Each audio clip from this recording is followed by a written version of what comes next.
Hi, I'm 𝒂𝒊𝒔𝒂, your host of Breaking Norms, Building Dreams, your guide through this transformative journey in both business and life. This is your place crafted for dreamers, doers, or anyone who has been told they can't. Get ready as we challenge those narratives together. You're tuning in live to the United Public Radio Network, airing on 105.3 and 107.7 FM in New Orleans. We are streaming on all the popular platforms every Monday at 3 p.m. Eastern Standard Time. Join me for a candid and thought-provoking conversation celebrating your unique journey because you are worth it. Hello, everyone. I'm so excited to be here with Linda today. We're on Breaking Norms, Building Dreams, and I'm your host, 𝒂𝒊𝒔𝒂, and we are broadcasting live on the United Public Radio Network and UFO Paranormal Radio Network, 105.3 and 107.7 FM in New Orleans. Get ready to escape the next hour as we break norms and build dreams today with Linda. I'm so excited to have you. Excited to be here. Thank you. I'm so excited. We'll dig in more on kind of like the backstory of how we a little bit know each other. Yes. I'm like, yes. I was like telling somebody, I was like, I'm so excited for Linda. I've known her for so long. I'm super pumped to chat. I'm so excited. Let's just do a quick bio for all the listeners. So Linda is one of Canada's top 25 most influential women in 2023. Congratulations, by the way, because I've seen that. Linda has championed underdogs and dreamers. She has immigrated as a child from Mexico with her mother, laid the foundations for her career built on hard work, hope, and desire for equitable. See, I told you I was going to. Sure. It's a tongue twister. Equitable. Yeah, I get it. Her dedication, inclusivity, and equality is the hallmark of Linda's career and talent. I'm so excited for you to tell more because I've been watching your journey since we've known each other in the tech industry. And like, I was trying to narrow that down, how many years it's been, but I feel like I know at least been 20, 15. I was going to say, take whatever you think it is and then double it, because that's typically how it works, right? But yeah, I think it's been probably at least that. Right? I feel like at least, because at least 15 plus years.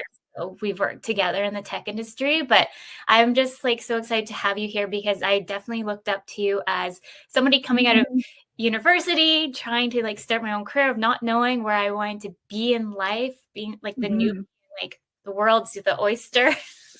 I remember that. I remember that feeling. I understand. I completely get it.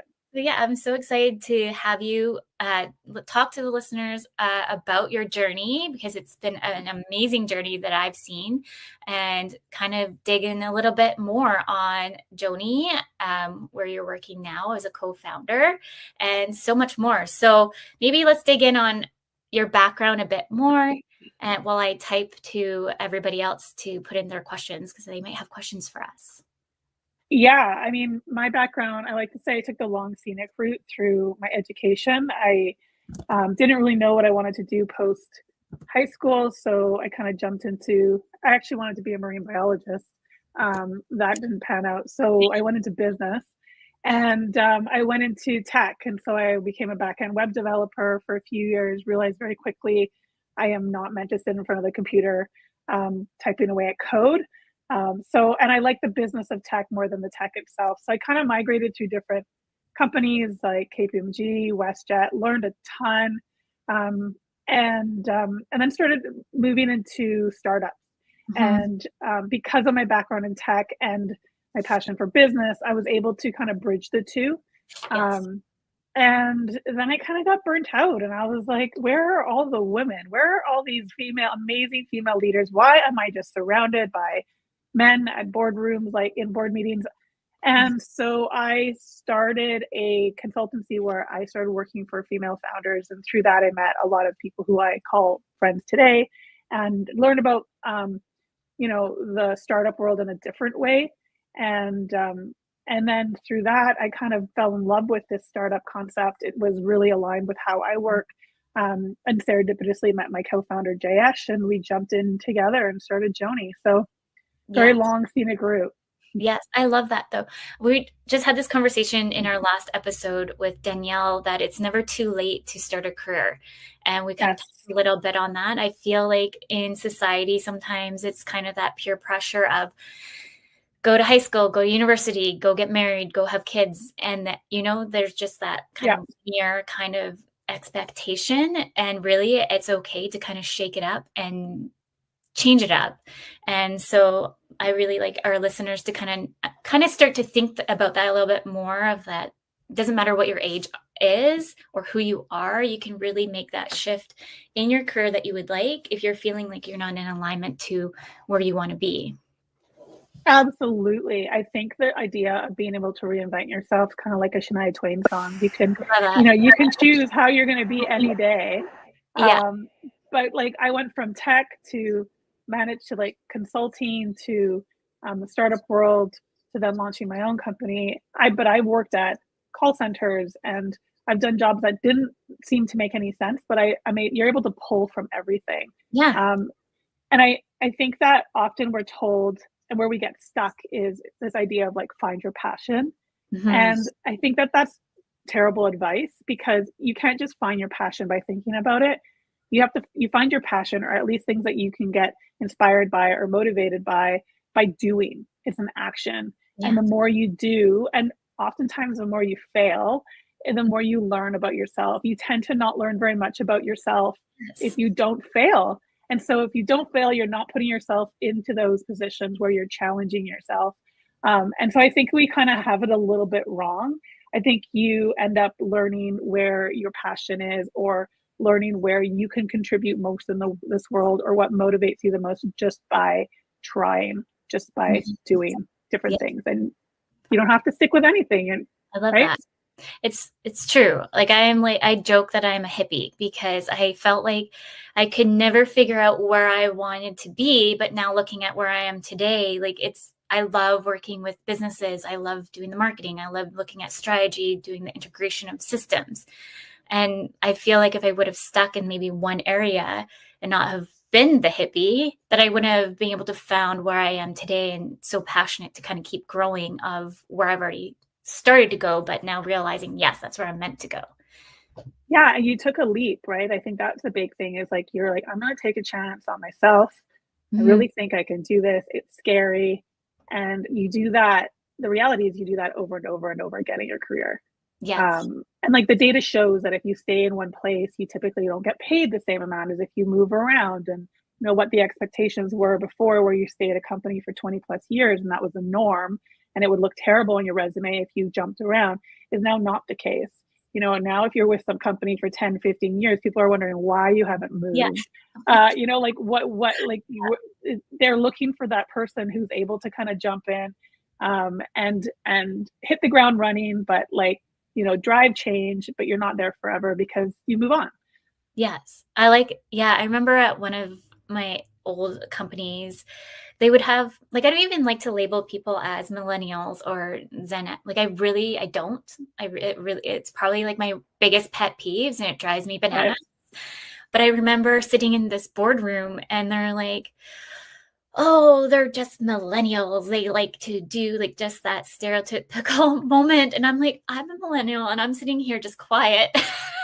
And actually, in reality, I prefer to stay in companies, but I like to be given different roles and responsibilities to challenge myself, because once I've learned it, I'm done it, I'm bored again now. It's my ADHD. I've now learned that I need that dopamine hit, or else it's because I'm just bored. And you learn about yourself, right? I think that's the thing too, is as you go on, you learn what you like, you learn what you don't like, you learn what inspires you, what doesn't inspire you, who you want to work with, who you don't necessarily want to work with. And everyone's different. It's interesting. I think every generation says the same thing about the next generation. Now we're talking about, millennials are now old, right? Now it's Gen Z and it's Gen Alpha. And they're the ones that are, and I think each generation brings their own insight into our ways of working. So COVID definitely moved us forward on the remote side of things. But, the way that we work and operate, the traditional 9 to 5, 8-hour work week, 40-hour work week, not to say that I don't work 60 plus hours, because I have a startup. that's a different mold though. But like that came from, building cars in a factory when Ford created that. Like that is the model that we're using for a knowledge economy. And it's not necessarily the best way for us to work. And what I think these new generations are teaching us is we can do things differently, and we can be successful when we do things differently. And I really like that approach. I really think it's refreshing. And so I learn a lot from not only like the next generations, but also just challenging myself to work in different ways too, and just not fit that mold. Like the 9 to 5 doesn't work for a lot of people, including women with, and mothers and parents and people with children. That's really, really difficult. Yeah. And you and I kind of discuss a little bit like on how it is really difficult for mothers. And that's why like I really coined Crave Dynamics as having that flexibility lifestyle, because as a new mom, when I started and I was like, oh, maybe I should go back into tech. Oh, maybe I should go do originally. This is why I always joke that I'm a hippie. I'm like, end up going the event industry thinking, oh, that's a good idea because I can work in the summertime. Right. But then I was like, oh, now I'm missing out in the summertime. Can't do camping, can't do these things. I'm doing events. It's like, what is that happy medium? But that flexibility for parents is really important. And Nadine, who comes in, who's a life coach, she comes in every month on the show. And we kind of talk about that a bit more on, it's not just moms, but parents as a whole, that we as employers need to think of having that more flexibility for the parents, because it's so stressful. It doesn't matter if you have 1 kid, 2 kid, 500 kids, whichever. Just having that's a lot. Escalated. That's a lot. Yeah. Just having that flexibility helps parents have that bit more peace of mind. So for example, like our daycare, the new daycare, it's on school district time, which I didn't realize when I signed up. I was in a panic trying to find daycare, not realizing that he's out when Rylan is on Prody days or whichever. I was like, oh, well, I guess that's okay now because I don't put her in anything, but now I'm going to feel like stuck. Like I can't, you win some, lose some. Yeah, it's tough. I remember dropping my girls off in the morning at before school childcare. This was when they were at school, picking them up after school at after school childcare, going home at getting home at like 6:37, cooking dinner, putting them to bed, doing it all over again. And it's tough. That's a really tough way to move through life. And not to say that, some people like that routine. For me, it didn't work. I was like, I like to break up my day a bit more. I want to be able to have the flexibility to take my kids to a doctor's appointment without having to ask permission, because I'm trusted enough to be able to get my deliverables done without having to clock time. And I think this idea of clocking time is lazy leadership, lazy management. It shouldn't matter whether it takes you 4 hours or 2 hours. If you do the job well, then you should have the flexibility to work the way that works best for you. I love that. It's true. And I feel that I'm hoping the ways of the world that we're still pushing more that direction. I think COVID has helped a little bit for sure, to bring us a little bit forward thinking a little bit more there. But there's still a lot of change, I think, that needs to happen for sure. But at least we're one step. We're getting there. Yeah, we're getting there. At least remote work isn't like people don't look at you like you have 3 heads that you're like, what? Yeah. So people get it. People get it now. Yeah. Yes, I love it. Maybe let's talk a little bit more about Joni, because we briefed it, but tell all the listeners about Joni, and you kind of briefly said that your storyline led you to Joni, but maybe you can kind of hit of what Joni is, and then the approach of building and scaling Joni, of your background.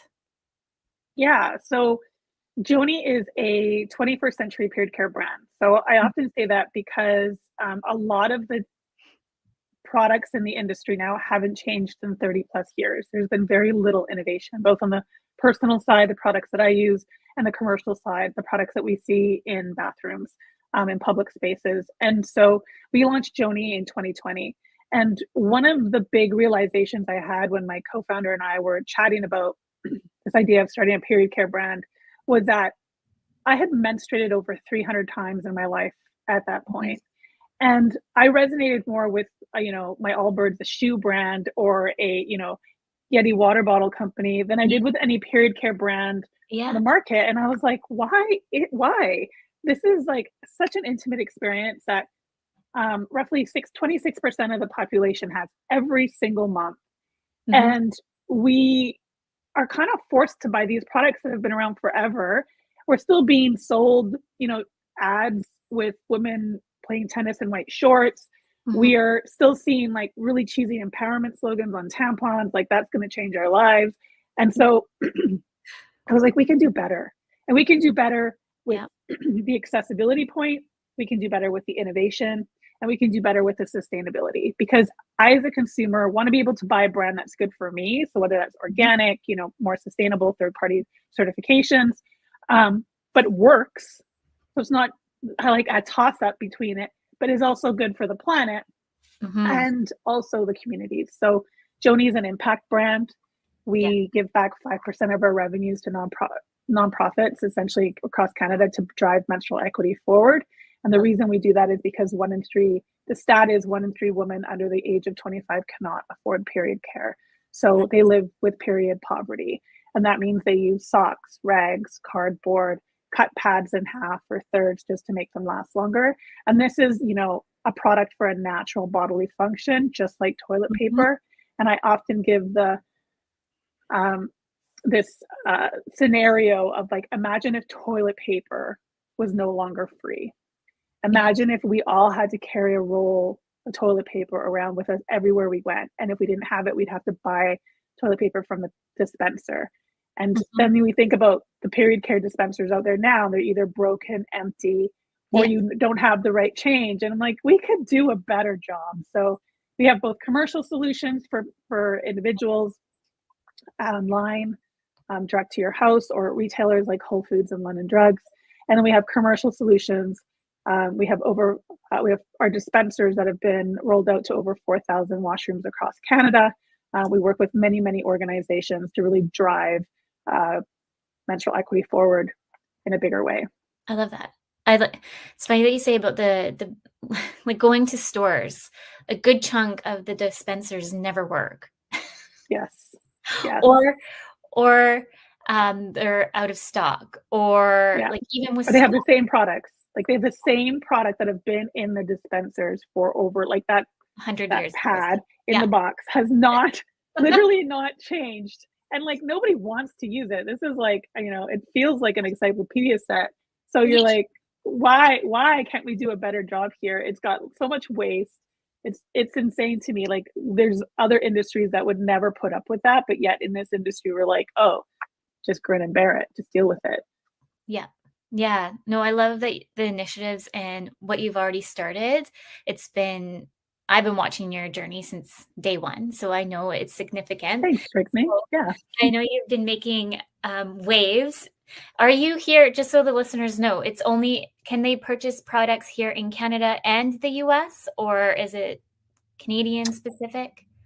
Yeah, so you can purchase us online in Canada and the US. So we ship to homes across Canada and the US. We are available in about 600 retailers in retail doors in Canada, but we have a very small footprint at the retail level in the US. We have a store locator on our website. So if you want to see if you can buy us in the US, I would suggest going there. But we're growing. We're definitely growing, and we'll be moving into the US market in a bigger way next year. I'm so excited for you, because you also was it just London Drugs that you got into? No, I get confused. Whole Foods. Whole Foods was, Whole Foods took us 3 years to get into. I'm a brand nut. And I love Whole Foods. I love the Whole Foods experience. I love just like walking around, looking at all the packaging and like seeing how everyone's doing things. And Whole Foods was always like that one retailer for us. There's only, I think, like 12 locations across Canada. I should know this, but I think there's about that. So there's not like huge volumes in terms of stores, but it's just so well aligned for us. So I was always visualizing Joni on the shelves, but it took us 3 years. It took us two years of no's until finally they said yes. So now we're on there. It's doing great, and you can find our full lineup at the Whole Foods across Canada. That's amazing. And for anyone listening, never take no for really the answer. Just keep being persistent. Because I find like when you're building a business, you're going to get so many no's. And it's just if you have that passion and drive to move forward, you just need that one yes to get your foot in and start building that extra momentum. Yeah, it's really hard to do. You hear so many no's as a business owner, the startup world. And you're also convincing people of an idea that they might not believe in, they may not see, they might not understand. And so I've learned a lot about how I frame it, and can help me, and how sharing a personal journey really helps in the sales process too. So it's not just about the products. I've learned a lot. Yeah. You learn as you go. I find a lot. There's a lot of competition out there, especially for females, I believe, women in business. And I'm all about let's collaborate than compete, because I think there's room for everybody to grow.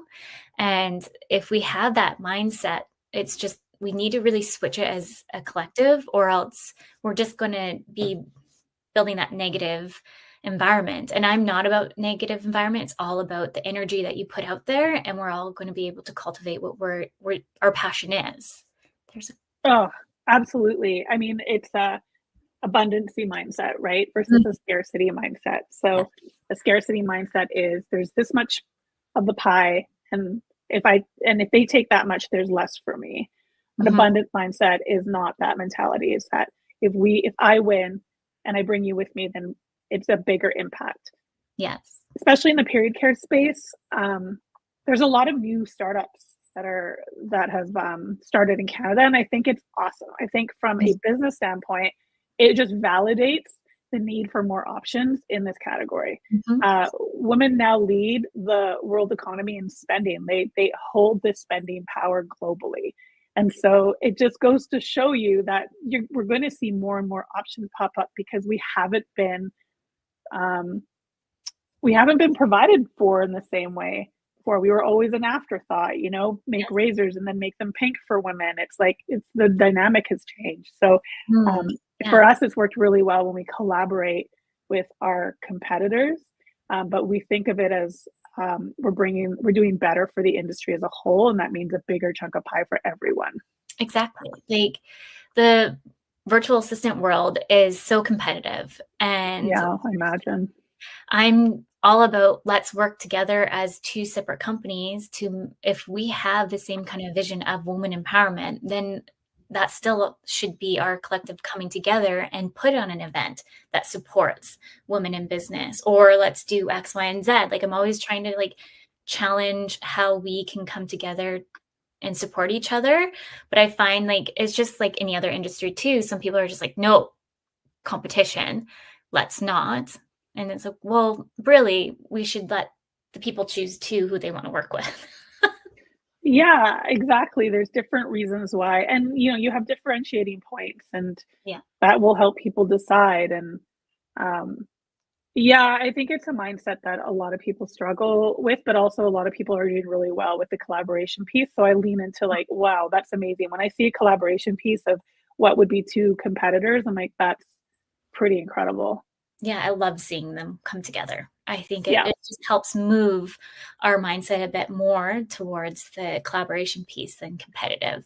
I remember when I was in university, when we had to create a list for marketing, and marketing's like, what's your niche? What's your target? These are competitors. I'm like, I have no competitors. They're like, that's just a weird way of thinking it.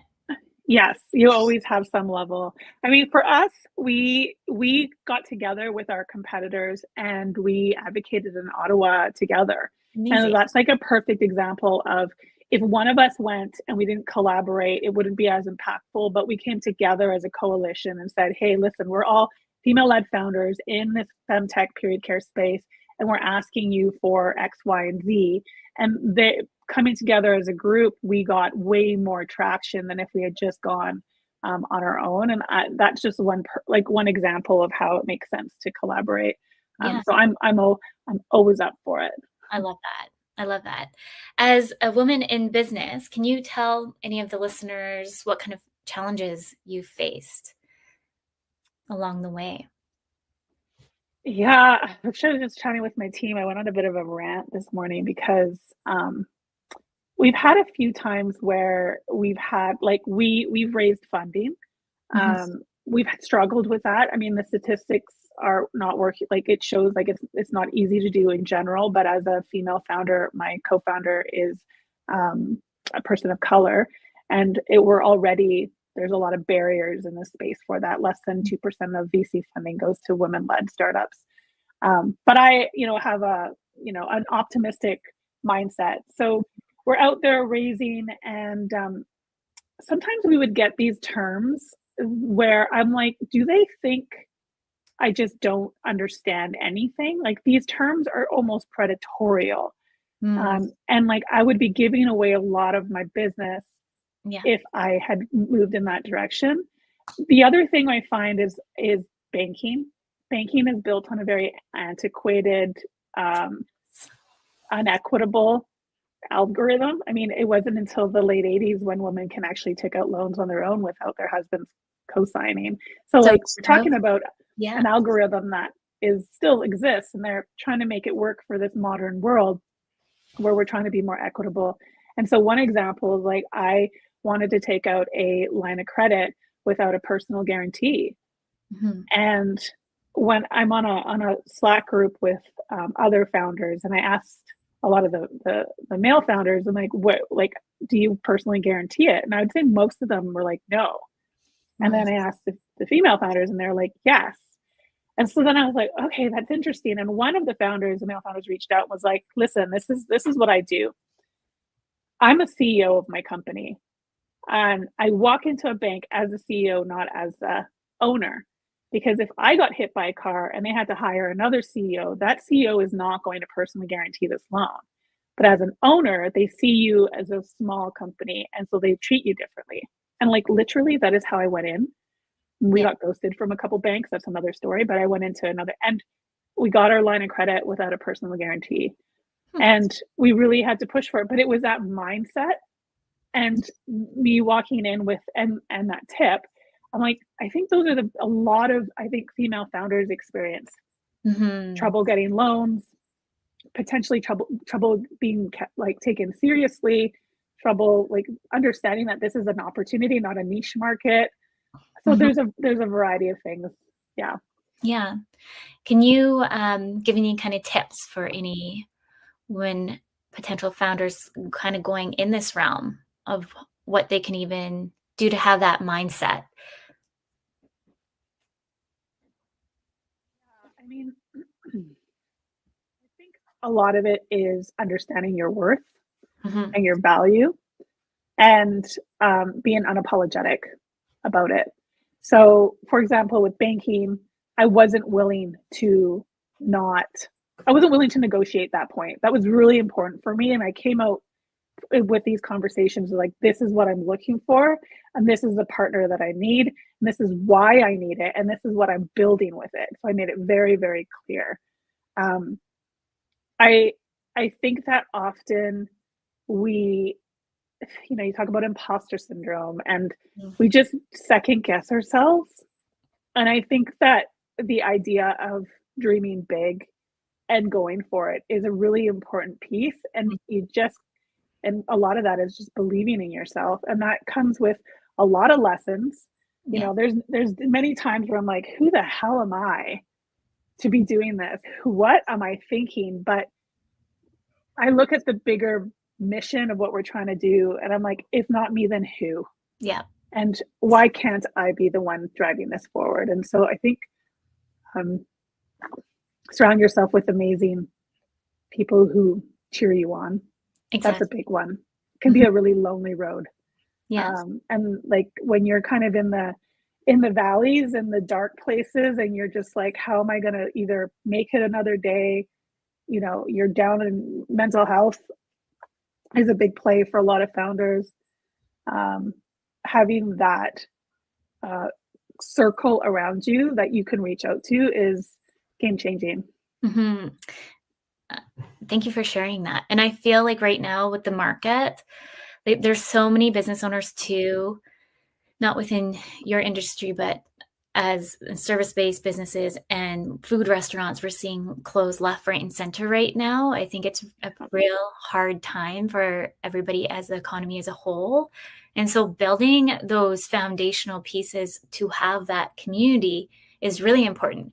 I know for me, I'm still trying to build those community pieces up. It's taken almost 5 years to finally find like, okay, I feel safe here, feel like I can speak my mind, know that I'm not being judged. I can go over here with my best friends and know that they'll pick me up when I'm feeling down or like get me out of the house, because unfortunately we are in hard times right now. And so making sure that you've built that kind of support around you will help you really move forward. Absolutely. Yeah, it's so important. Mm-hmm. We're already at 30 minutes in, so I'm just going to for those anyone listening, you're listening to Breaking Norms, Building Dreams. We are on the United Public Radio Network, UFO Paranormal Radio Network, 105.3 and 107.7 FM in New Orleans. Let's see here. Oh, and here's a comment. And knowing it's temporary and staying positive, 100%. I find too, sometimes you can get in that negative headspace and trying to get out of it can be very hard, but seeing some light at the end of the tunnel and reminding yourself those positive affirmations will help you. And what your biggest dream is too, like you mentioned, like if you're not going to do it, then who will? And so those are like important things that I consider too when I'm building certain things in business of, okay, it's also too like being a thought leader. How do you want to show up as a thought leader and make that impact and change the world that sometimes is a little broken? Mm-hmm. Yeah, and I think it's important to know that it's not always going, like happiness and, the positive, it's not always going to be that way. I read whether it was another podcast or something, and they talked about when you're building big things, when you're pushing boundaries, when you're outside your comfort zone, which is often where you are when you're building anything. If you're starting a business and part of a company that's doing big things, a third of the time you're kind of going to be in those dark valleys. You're going to be in those shitty places. It's tough. You're doing tough things. Mm-hmm. And then another third of the time you're going to be somewhere in the middle. You're going to be, it's not bad, it's not great. You're just kind of doing your thing. You're kind of there. And then a third of the time you're going to be elated. You're going to be in those like, oh my gosh, look what we've done, in those win zones. And you have to understand that that's kind of where, if you're in that range, then they said you're doing well. And I'm like, that's really refreshing, because the idea of that we're always need to be happy or in that like positive light, never going to happen. But we shouldn't always be in that negative health space. So it's like, as long as we're fluctuating through the thirds, and we're doing well. Awesome. I'll note that. Yeah. Maybe you can just, because we kind of talked a little bit about the product and how you're organic. Maybe you can share a little bit more about Joni and how the pieces are built a little bit more, so anyone can understand. You don't have to go full into the ingredients, but just for anybody kind of listening of like, oh yes, I've been looking for products like that's different than anybody else. Yeah, so our pads are made with bamboo, and we chose bamboo because bamboo is a great resource. It doesn't take as much water to produce as cotton, and we work with third party certified closed loop systems. So all of the water that's used to produce it is all recycled and reused. It's not thrown away. And bamboo is naturally antimicrobial. So bacteria doesn't grow and it doesn't die. So it's a completely neutral environment. Cotton is not a neutral environment. So if bacteria grows, it can live in that environment. Mm-hmm. Why that is important is because when you're talking about a very sensitive area, you want to be able to have breathability and absorption, and you want a neutral environment so that you don't get those rashes, that irritation. Mm-hmm. So what we often hear with Joni, and this is why we call it game-changing period care, is because we often get people who are like, oh, I don't use pads. Pads always give me a rash. And so I had one person, actually I was in Toronto, and I often give out samples, and this woman, lovely lady, she was cleaning, like coming in to clean the hotel room I was staying at. And I asked her, like, would you like some samples? And she's like, oh, I don't really use pads. This is why. She would get rashes. So I gave her some, and she's like, just if you want to try it, here, or give it. She had daughters, so she was going to give it to them. I was there for 3 days, and on the last day, I was leaving to go to the elevator to check out.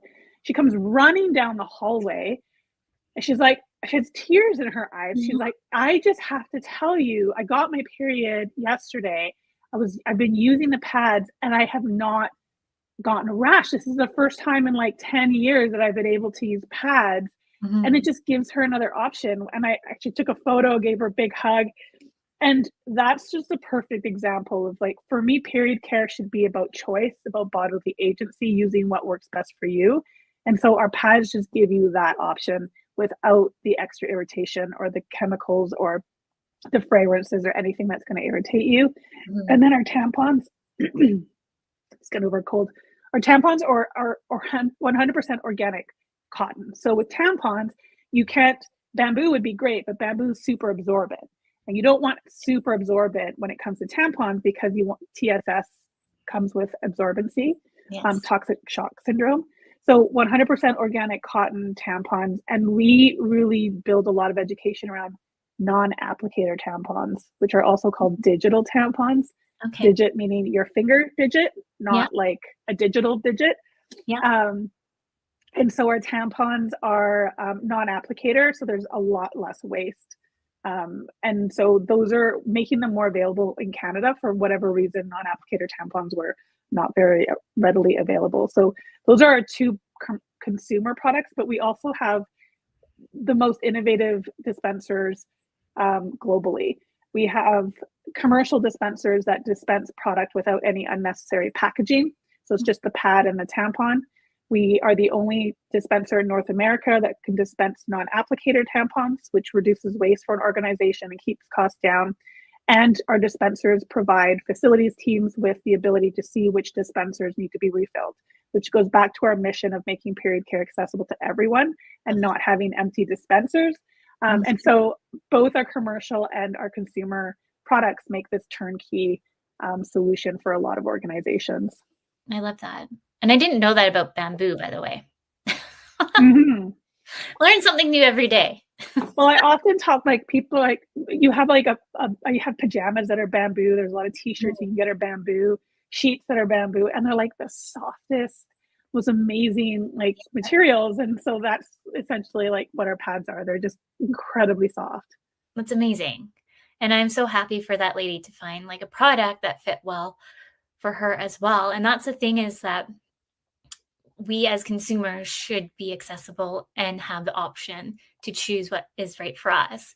Because just like if you can think of food, I might be allergic to dairy. So it's nice to go and have those options that I can at least go enjoy cereal or whichever, something in my coffee as a replacement. But with any kind of the product lines for periods, it's really limited. Like, for example, Always, like I've always known them.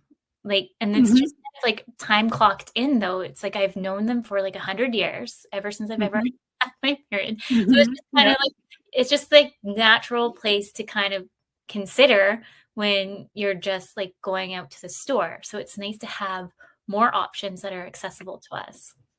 Yeah, exactly. And accessible meaning the price point isn't like so much higher than a conventional brand. Our wrappers are compostable. You can put them in the compost. They're BPI certified compostable. So from, if you're at home and you want to put this in your home compost, you can. And also a big part of our values is this idea of bodily agency. So when it comes to period care, there's typically a hierarchy. So at the top are like cup users, and then you've got like tampon users, then you got pad users, and cup users it's great, but not everyone can use a cup. Our bodies are different, right? And sometimes when I'm traveling, I don't necessarily want to use a cup. Sometimes I want to use a tampon or a pad. And so what we're trying to do is say it's not an either or. If you use a cup, it doesn't mean you can't use anything else. you're building a solution for yourself every month. Some months I really want to use pads. Some months I want to use my reusable underwear, which we're coming out with, by the way, later this year. That's Sometimes, sometimes I want to use a tampon if I'm going swimming and I'm training. Like it just, you get to choose what works for you unapologetically, because this is your body. So we're just trying to make the most innovative, sustainable options for people who menstruate. I love that. For the underwear, do you get it kind of produced here in Canada? Whereabouts are you getting them made? So we get asked that question often. And the unfortunate thing with manufacturing in Canada is that it takes a lot of capital to do. And there's the investment climate in Canada is very risk adverse. Yeah. Our raw materials are not here, so we'd have to bring them over from overseas, which adds another carbon footprint. Yeah. And then people are not willing to pay $50, $60 for either, like we often get if our pads or tampons are manufactured here, and that would increase the cost significantly. Yeah. And so we manufacture overseas, and we have really great partners. For example, our tampon partner has been in business for over 100 years. So they have been creating these incredible, very sustainable products for over 100 years. And we have a really, really close relationship. I've been to the manufacturing facility in Europe. I've chatted with our partners, so we have a very close relationship with them. We are looking at how we could bring components that make sense of our manufacturing to Canada. So for example, our dispensers, we're looking to see, can we produce the final components of our dispensers here in Canada? I would love that, but it's just a bit of a longer term strategy for us. Yes, I love that. But that's something just so everyone is aware of. Like the cost here in Canada I've met other companies, consumers. She's actually longer in business anymore because she was trying to make it built here in Canada, but the extra price tag and then having to leverage things up and the return on profit too. Like you have to look at it as a business as a whole. It's not that you want to sustain within Canada. It's sometimes, unfortunately, we just can't. And with those particular pieces. Absolutely. Yeah. And we actually don't have any pad and tampon manufacturing capabilities in Canada at all. Okay. There's zero pad and tampon manufacturing being done in Canada. There used to be, but they pulled out because the price point couldn't get low enough. There is some in the US, but it's not necessarily organic as far as I'm aware.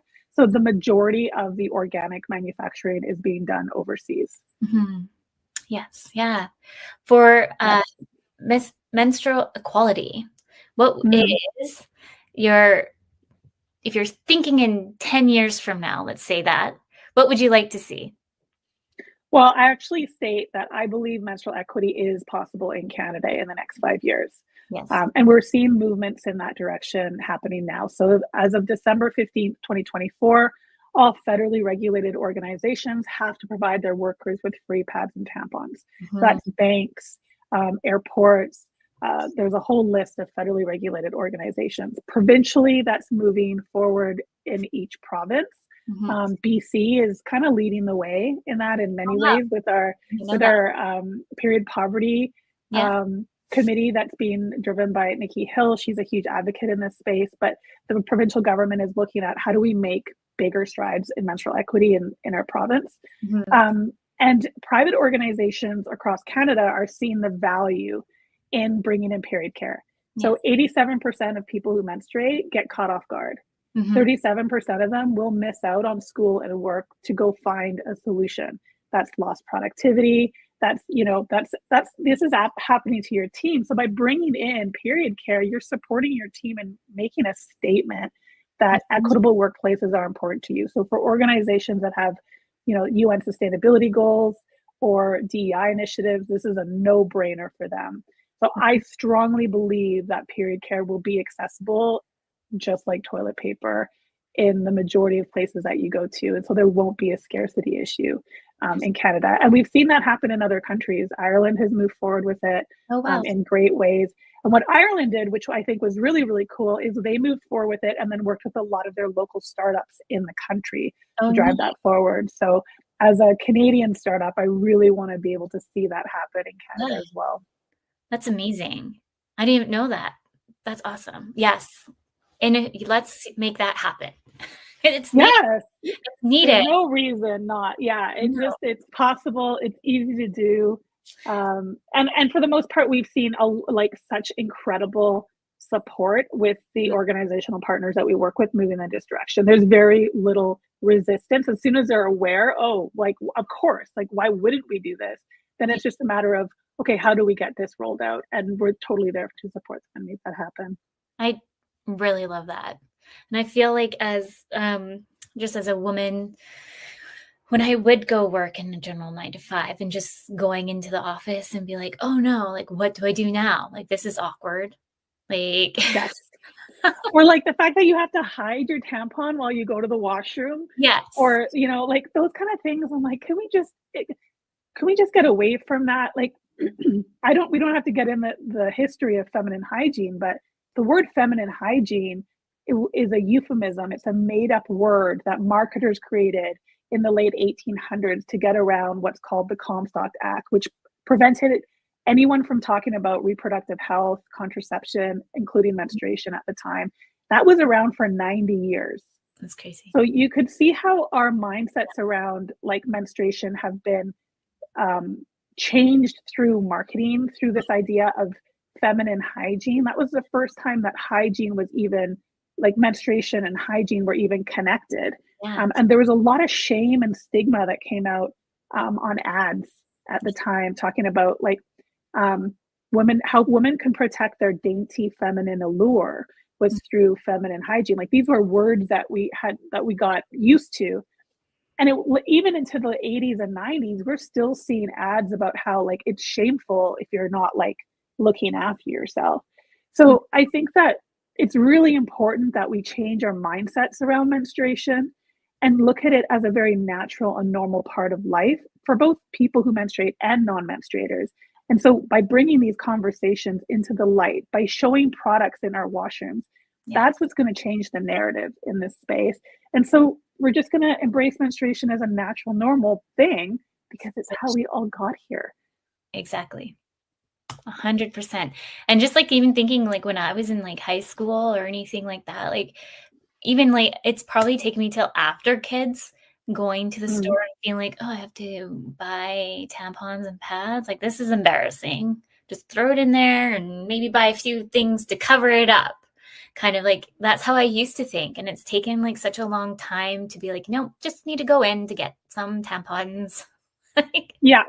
right? There's a report that came out by Women in Gender Equity Canada in 2023.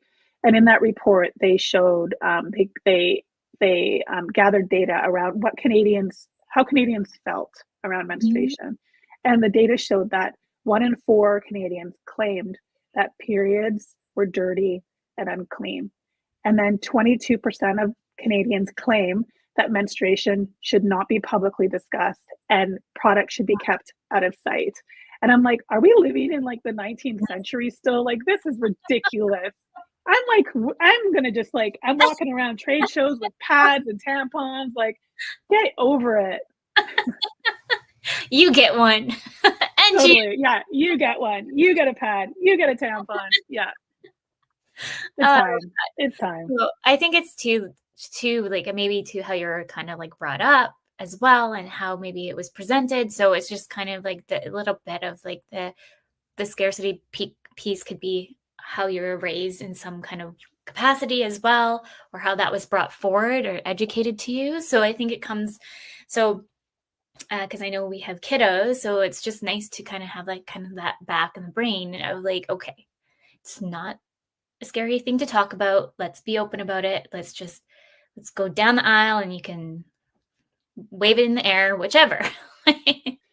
Yeah, it's totally normal. We have pads. I mean, we're obviously, I'm the founder of a period care brand, so we have pads on our toilet, so that when everyone comes to visit, they see it, it's available. My girls have it in their backpacks. Their friends will be like, oh, I need a pad, I'm out. They'll give it to them. We provide it to their schools. Um, but you're right, like how you're brought up does play a role. I mean, my mom's from Mexico. I grew up in Mexico. there's a lot of stigma around tampons as an example, and like how that, relates to your virginity. And so you want to make sure you use the smallest tampon, and that's still a reality for many. Yes. And I think the important part of menstrual equity, not only access to products, but it's education around your menstrual cycle and what's best for your body, and like facts and what's true and not true versus, the narrative that we've been fed for a very long time. Yeah. Yes. I'm just looking at the time. We're almost at time. Do you have any tips for any entrepreneurs who are also parents, how you balance it all? I mean, I'm married to a very, a feminist man and a very progressive man. So we share everything. And I think that there's no such thing as 50-50. He just brought me lunch while, because he knew I needed to eat. And I've been down here on this call. And so we share things equally. I think like life partners are really, really important. And so that's, an important piece.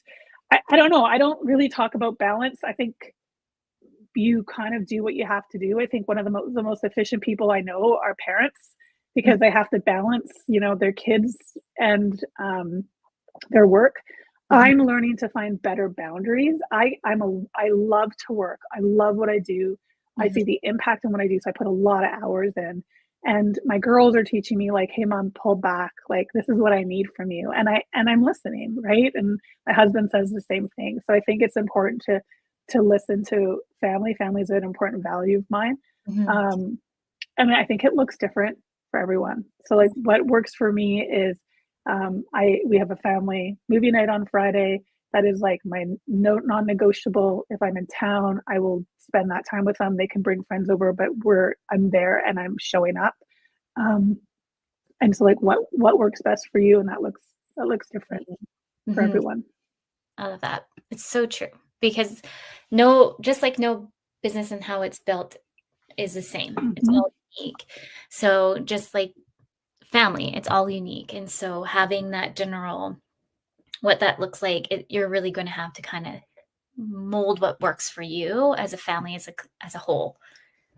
Yeah. And I think it's important that we ask men this question too. Like, how are you balancing kids and work? Right. Because oftentimes women get this question, but I'm like, this is a question for everyone.